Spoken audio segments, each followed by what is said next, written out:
Let's bring in the Shadow Education Minister Sarah Henderson now, joining us live from Geelong. Thanks for joining us, Sarah. I'm very keen to get your thoughts on what's happening at our universities and how the university leadership should be tackling it. Well, Chris, good evening. That was a very comprehensive and impressive editorial from you, summing up some of the very alarming issues at Australian universities, particularly Melbourne Uni and Sydney Uni. It is appalling that the university vice-chancellors are not taking appropriate action.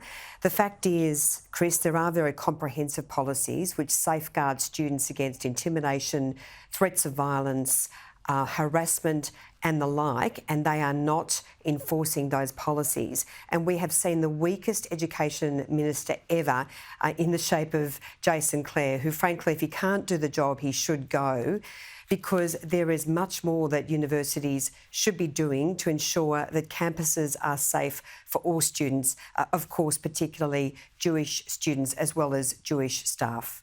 Now, I've discussed this issue with students face-to-face and seen them refuse to condemn Hamas and refuse to call for the release of hostages. I think that is incredibly weak and heartless, but it's a next level. It's taking that next step to have university students on air actively supporting Hamas. Now, given they're a listed terrorist organisation, including in this country, surely it's even illegal to be publicly supporting Hamas.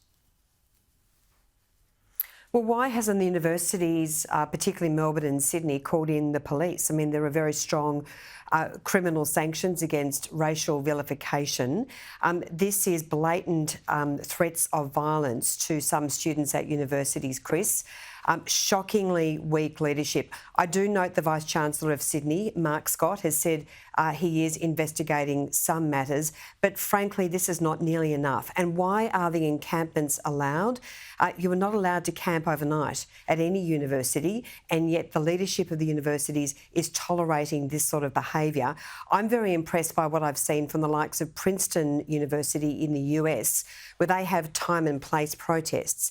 So you're allowed to protest, you're allowed to exercise your freedom of speech, your academic freedoms, but you must do so in a certain place and time so that buildings cannot be blockaded, so that unlawful activity is basically not sanctioned by the universities. If this keeps going, we are going to see this get worse and worse, and the reputation of our universities is going down the drain, and it's happening on Labor and Jason Clare's watch. Yeah, it's a big mistake to think they should go quietly and this will go away. They should be trying to get rid of it now. Let me show you and remind our viewers of the footage we saw of children being dragooned into this protest, children chanting intifada at Sydney University.